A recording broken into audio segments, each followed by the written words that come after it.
Warren Buffett की net worth as of 2021 है 96.3 billion US dollars. Bill Gates की total net worth as of 2021 है 126 billion US dollars. दोनों को अगर हम कंबाइन कर दे तो इनकी नेटवर्थ करीबन बनती है 222 बिलियन यूएस डॉलर। इन पैसों को अगर डिटेल में समझना हो तो अगर हम श्रीलंका, नेपाल, जमैका, मंगोलिया, मालदीव्स, येमन, तजाकिस्तान, फिजी और अफगानिस्तान जैसी कंट्रीज की जीडीपी भी ऐड कर दें तो भी ये इन दोनों की नेटवर्थ के बराबर नहीं पहुंचती। लेकिन अगर आप ये पिक्चर देखोगे तो इसमें हमें कोई महंगी गाड़ी नहीं दिखती, कोई महंगे कपड़े ना, महंगे जूते ना, महंगी कार्स दिखती हैं। इनसे ज्यादा महंगे कपड़े तो हम में से बहुत से लोग पहन लेते हैं। तो आज की इस वीडियो में हम यही बात करेंगे कि एक रिच माइंडसेट और पुअर माइंडसेट में आखिर डिफरेंस क्या है। जिसके पास इतना पैसा है वो शो ऑफ नहीं करना चाहता, और जिनके पास बहुत ही कम पैसे हैं वो अपनी लिमिट से बाहर जा जाके लोन लेके शो ऑफ करना चाहते हैं, ताकि वो ये प्रूव कर सके कि वो भी लाइफ में सक्सेसफुल हो चुके हैं, अमीर बन चुके हैं। तो आइए स्टार्ट करते हैं सबसे पहले पॉइंट से, जो कहता है कि rich people use debt to create new assets. जब आप लोन या उधार का नाम सुनते हैं तो आपके माइंड में क्या आता है? राइट, एक नेगेटिव फीलिंग आती होगी कि लोन का मतलब कुछ गलत ही होगा। या तो हम लोन अपनी लिमिट से ज्यादा महंगी कार लेने के लिए लेते हैं, या फिर हम कोई महंगा घर लेने के लिए लेते हैं।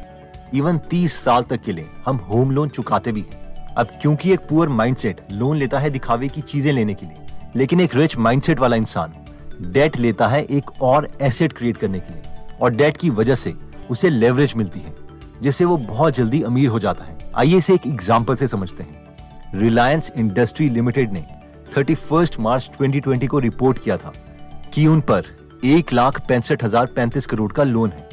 ऑब्वियसली इंडिया जैसी बड़ी कंट्री में जियो 4G लाने के लिए इतना पैसा तो चाहिए ही था, लेकिन सिर्फ 197 दिनों के बाद यानी नवंबर 5, 2020 में रिलायंस ने अपनी कंपनी का कुछ हिस्सा फेसबुक, गूगल जैसी कंपनीज को सेल कर दिया 2,60,024 करोड़ रुपए में, और अपनी कंपनी को डेट फ्री बना दिया। अब कई लोग बोलेंगे कि अभी कंपनी डेट फ्री नहीं हुई है, या रिलायंस ने डेट की डेफिनेशन को चेंज कर दिया है। लेकिन इस वीडियो में हम कुछ और डिस्कस कर रहे हैं, जिसे अगर आसान शब्दों में बोलें तो मान लीजिए आपने एक लोन लिया नया एसेट क्रिएट करने के लिए। वो आपने एसेट क्रिएट किया, उसी एसेट का कुछ हिस्सा बेच के आपने लोन चुका दिया। अब आपके पास ऑलमोस्ट 0 रुपीज इन्वेस्ट किए हुए एक नया एसेट तैयार है, जो आपके लिए हर वक्त और पैसे बना के देता रहेगा।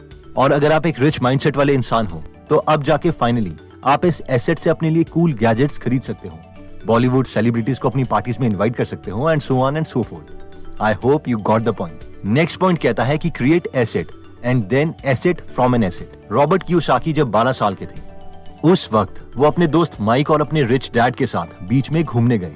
तो चलते चलते रिच डैड ने माइक और रॉबर्ट से कहा, ये जो तुम प्रॉपर्टी देख रहे हो ये मैंने खरीद ली है। रॉबर्ट ने प्रॉपर्टी को देखा और वो शॉक हो गए। उन्हें यकीन नहीं हो रहा था कि उनके रिच डैड इतनी महंगी प्रॉपर्टी कैसे खरीद सकते हैं, क्योंकि रिच डैड उस वक्त इतने भी रिच नहीं थे।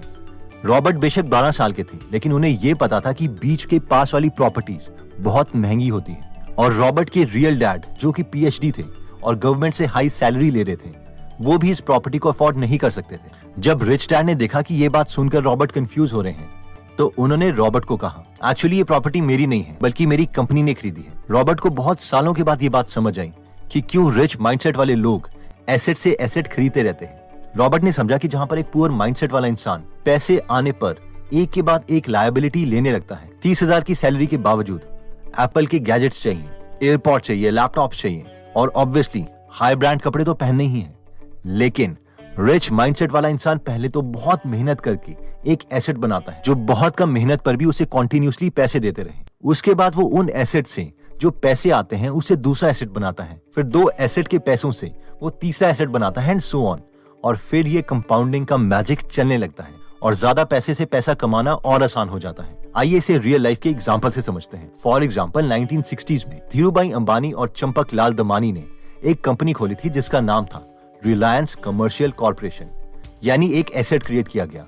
बाद में इसे रिलायंस इंडस्ट्रीज लिमिटेड का नाम दे दिया गया, और इस एसेट से बहुत से एसेट्स क्रिएट किए गए, जैसे कि Reliance power, Reliance infrastructure, Reliance capital, Reliance entertainment, Reliance home finance and Reliance health etcetera.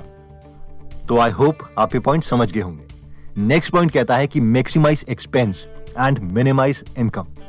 Just remember, हमें बचपन से घर वालों ने क्या सिखाया था? बेटा कम खर्चे करो, ज्यादा कमाओ और ज्यादा पैसे सेव करो, बुरे वक्त में पैसे ही काम आएंगे। और ऑब्वियसली अगर हम अपने आसपास वाले मिडिल क्लास फ्रेंड्स या फैमिली मेंबर्स को देखते हैं तो लगता भी है कि ये स्ट्रैटेजी काम कर रही है, क्योंकि जो पड़ोसी कुछ ज्यादा ही कंजूस थे, 10-20 सालों के बाद उन्होंने ही अच्छी कार ली और उन्होंने ही एक बड़ा घर भी बनाया। लेकिन अपनी बुक गाइड टू इन्वेस्टिंग में रॉबर्ट कियोसाकी बोलते हैं कि अमीर माइंडसेट वाले लोग अपने एक्सपेंसेस ज्यादा करते हैं ताकि इनकम कम से कम लगे। अब ये जो पहली बार सुनता है उसे ये बात अजीब सी लगती है कि ये क्या बोल रहे हो आप, ऐसा थोड़ी ना होता है। लेकिन रियलिटी में जो ऑलरेडी सुपर रिच हैं या जो सुपर रिच बनने वाले हैं वो इसी कॉन्सेप्ट को यूज करते हैं। आइए इसे एग्जांपल से समझते हैं। मान लीजिए राहुल एक लड़का है जो अच्छी सैलरी कमाता है, let's say 50 lakh rupees annually.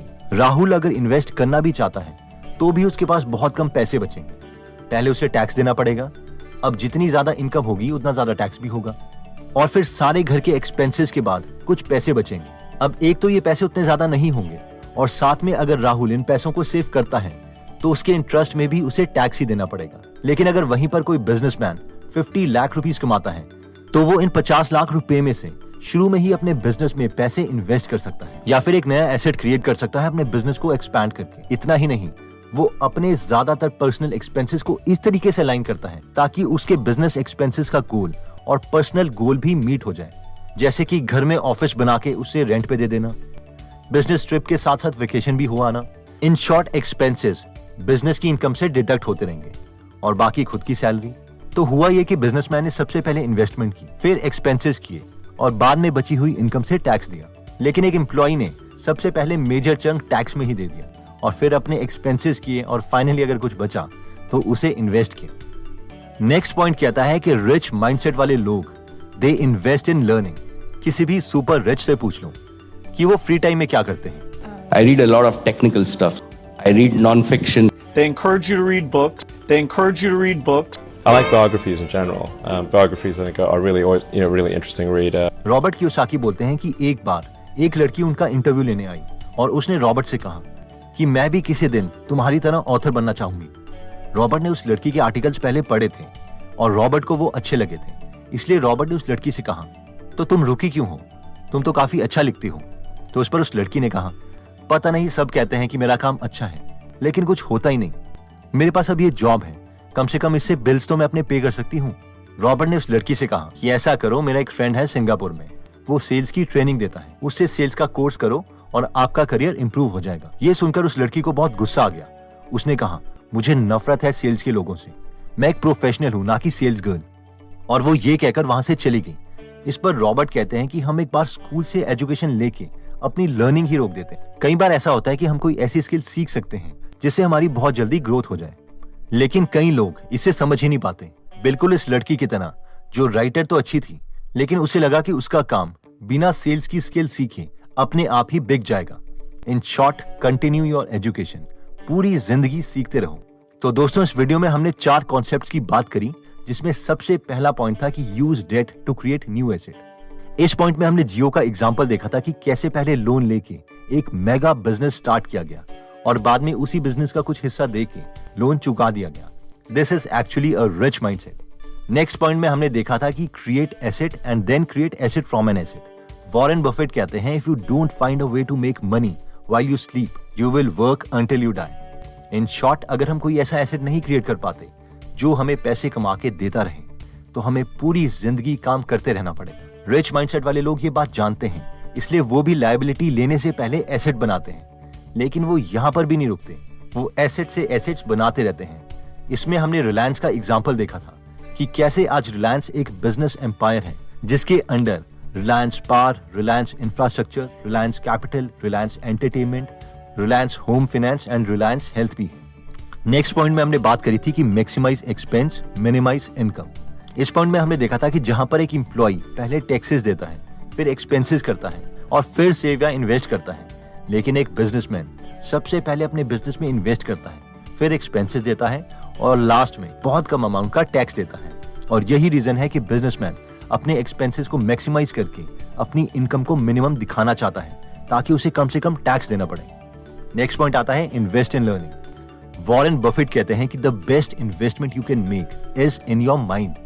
इसलिए रिच माइंडसेट वाले इंसान हमेशा ज्यादा से ज्यादा बुक्स पढ़ते हैं और लाइफ लॉन्ग नई चीजें सीखते रहते हैं। वो कभी इस इल्यूजन में नहीं रहते कि उन्हें सब कुछ पता है।